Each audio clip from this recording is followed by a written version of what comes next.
I got to come out and say, all jokes aside, Brittany Griner was an absolute beast tonight. But I'm not sure there was a bigger beast in the arena than the officiating in this game, which was absolutely brutal. It's hard to ignore the disturbing new footage from the Fever Dream game that has the basketball world in a frenzy. Analysis of frames by frames confirms what many people believed, but were unable to confirm. Caitlinclark is the focus of a systematic officiating trend as WNBA management try to control the ramifications. It's hard to ignore the damning evidence. We got to just come out and say it. The original triplets showed up tonight. Aaliyah Boston, 24. Kelsey Mitchell, 24. Caitlinclark had a monster game. 27 points, 11 assists, 5 rebounds. Those 5 rebounds she had in the first half of the game. Will the WNBA finally have to confront its obvious prejudice against the league's top star as a result of this officiating scandal? Or will they keep acting as if nothing is going on? Leave your comments below. Okay, so the Atlanta Dream 91-90 just defeated the Indianafever in a heartbreaking match. Undoubtedly a difficult loss. However, that isn't the whole tale. What transpired in that game is the true tale. Or, more precisely, what Caitlinclark was permitted to experience during the whole competition. Someone who has far too much free time. Fortunately, they've put together a thorough video analysis that details every missed call, phantom foul, and outright no call that occurred with Clark during the Fever Dream clash. And believe me when I say that this isn't your typical compilation. My team was robbed. This is systematic clinical proof of something much more concerning.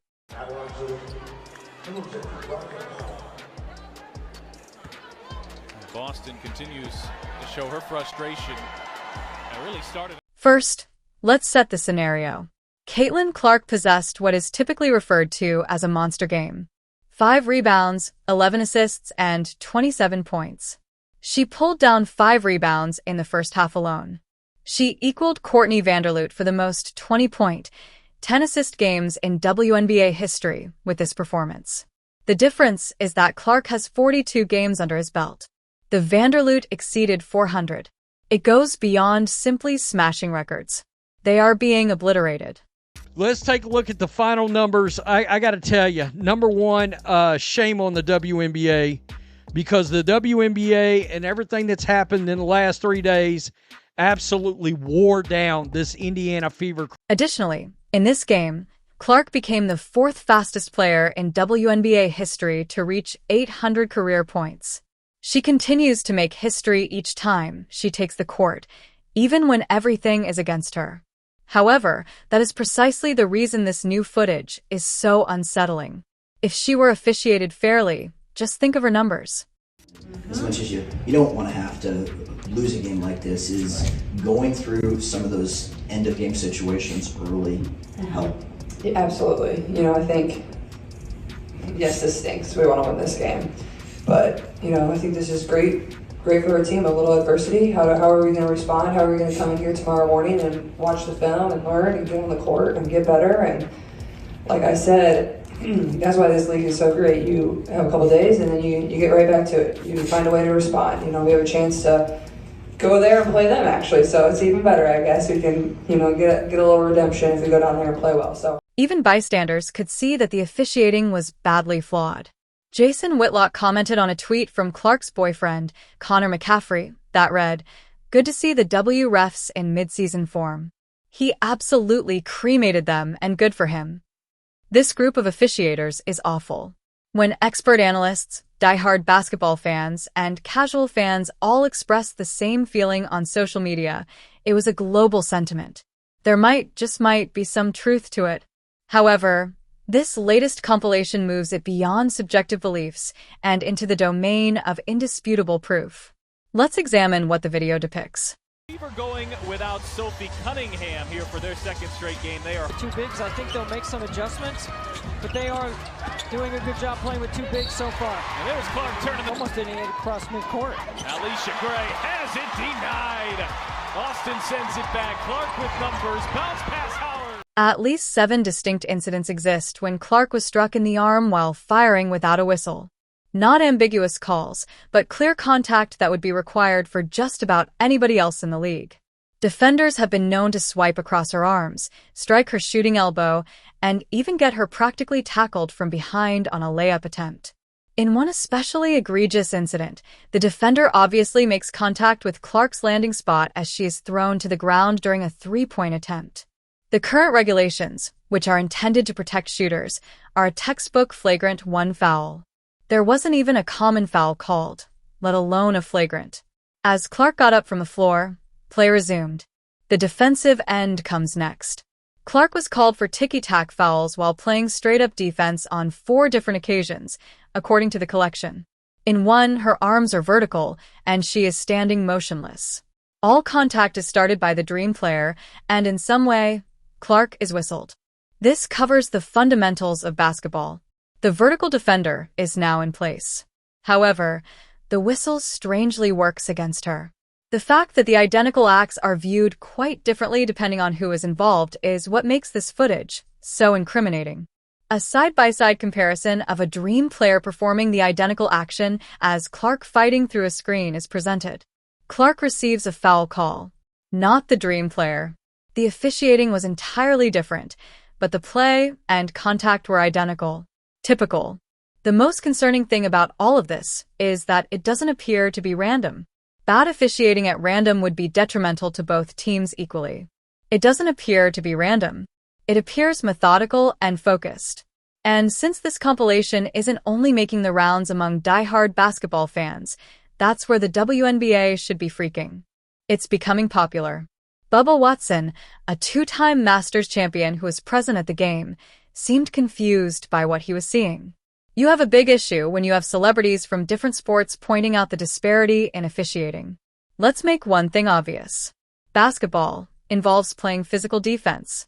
No one is requesting that Clark receive preferential treatment or that defenders be unable to adequately protect her. People are requesting consistency. Everybody on the court was subject to the same rules. That isn't taking place at the moment. And there is no question about that after watching this new video.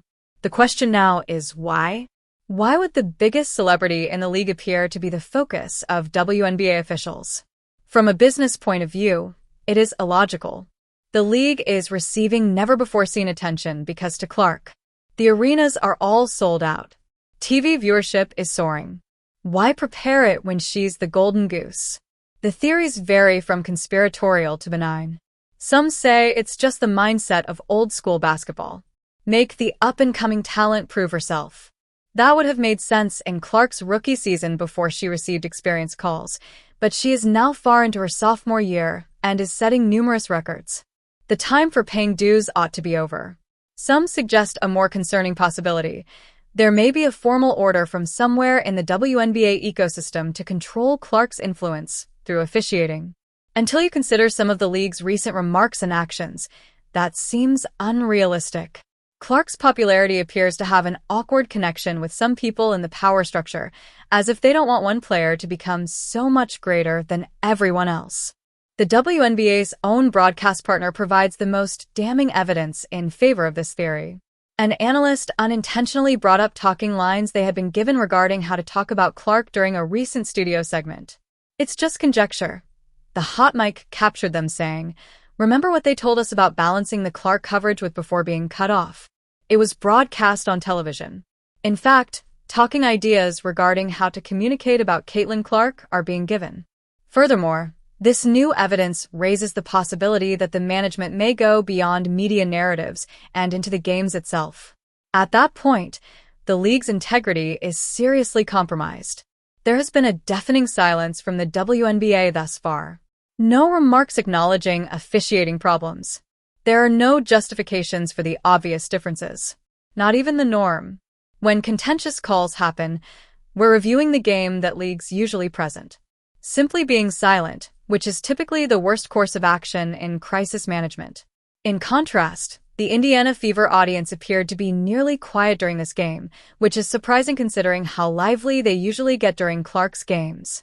The Indianafever crowd was clearly exhausted, as one commentator stated. The WNBA and everything that's happened in the last 3 days absolutely wore down this Indianafever crowd from the very beginning of this game. They were exhausted. Naturally, he is alluding to the irrational inquiry into purportedly racist remarks made at the preceding Fever game against the Chicagosky. An investigation that was started based only on unconfirmed tweets without any audio or video proof to back up the allegations.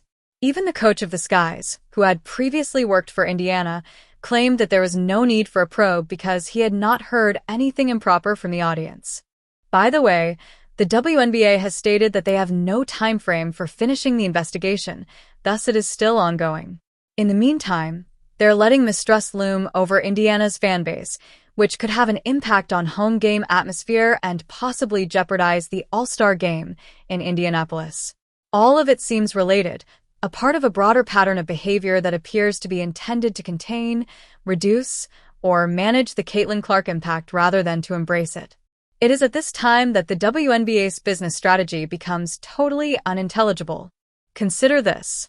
Millions more people are watching women's basketball thanks to Clark. Bubba Watson and other celebrities from different sports are drawn to her. She is receiving the widespread media attention that the WNBA has long yearned for. In any sane universe, the league would now be doing all in its power to safeguard and nurture this treasure. Rather than providing enough officiating protection, they are letting her get battered on the court. On the basis of unverified Twitter rumors, they're looking into her team's fan base. Despite her historic accomplishments, they appear to be attempting to balance their coverage of her. It is an almost incomprehensible level of organizational malfeasance. This is especially annoying because it interferes with the real basketball game. It should have been an amazing display of women's basketball at the Fever Dream game. Instead, as several observers pointed out, the incessant, erratic whistles made it cruel to watch. According to one expert, the game was slowed down for the most part. This game had so many terrible foul calls that it was occasionally difficult to see visually. Basketball fans don't want to see this at all. Instead of watching officials take center stage with their whistles, they watch for the athleticism, the talent, and the competition. Furthermore, the overall product is compromised when those whistles appear to be applied unevenly. Ironically, Clark never expresses dissatisfaction with the officiating. For a player in her position, she is incredibly calm. She doesn't act irrationally, complain to referees, or offer justifications during news conferences. She simply lets her skill speak for itself and plays basketball at a historically high level. The situation is made even more obvious by her professionalism in the face of this treatment. Her teammates also notice it. Aaliyah Boston, who scored 24 points in this game, has been speaking out more and more about Clark's physical abuse without the proper whistles. Similar remarks have been made by Kelsey Mitchell, who also scored 24 points. These are not merely teammates defending a celebrity. Being top players themselves, they are aware of the inconsistent officiating of the game. The impact this has on new fans' watching experiences is especially disheartening. Right now, the WNBA has a fantastic chance to turn millions of casual watchers into ardent supporters. It is difficult to counteract the unfavorable impression that is created when those spectators turn in and witness blatant differences in officiating. No sports league wants new fans to conclude that the game is manipulated. Another concerning trend is also brought to light by the compilation. How the absence of whistles seemed to favor physical defense against Clark. When protecting her, defenders are aware that they can get away with making more physical contact, grasping her and bumping her. In addition to impairing her performance, this may increase her risk of injury. The biggest star being sidelined because referees permitted excessive contact is the last thing the WNBA should want. What comes next? Social media is seeing a rapid dissemination of the compilation. The story is beginning to get picked up by mainstream sports outlets. The data is too thorough and unambiguous to be written off as prejudiced fan complaints. Eventually, the WNBA will have to deal with it. They have little choices. They could admit the discrepancy and pledge to improve. The simplest method, but one that would necessitate acknowledging the existence of an issue. They can choose to ignore it and hope it goes away. Their existing approach, but as more data mounts, it loses its viability. They might also go so far as to say that the collection is selective or deceptive. Given how clear the footage is, this is a dangerous strategy. Regardless of the route they take, some harm has already been done. The story that is emerging is not one that is favorable to the league. Caitlinclark's popularity has caused the WNBA to feel uneasy. Therefore, they are using officiating to lessen her influence. Supporters aren't dumb. They are able to observe the events. A dream player is hardly touched on the other end and goes to the free throw line after Clark drives to the hoop and is hammered without a whistle. Even casual onlookers can see the difference. All of those moments are simply combined into one unquestionable bundle in this compilation. The most annoying thing about this circumstance is how needless it is. Clark's success and that of other WNBA players or the league at large don't really contradict. All boats are lifted by rising tides. Players like A.A. Wilson, Breanna Stewart, Sabrina Ionescu, Angelreese, and scores of other amazing athletes are discovered when more people watch Fever games as a result of Clark. Everyone gets attention because of her fame. This is supported by the stats.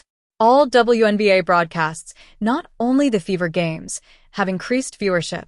Every team has seen an increase in social media interaction.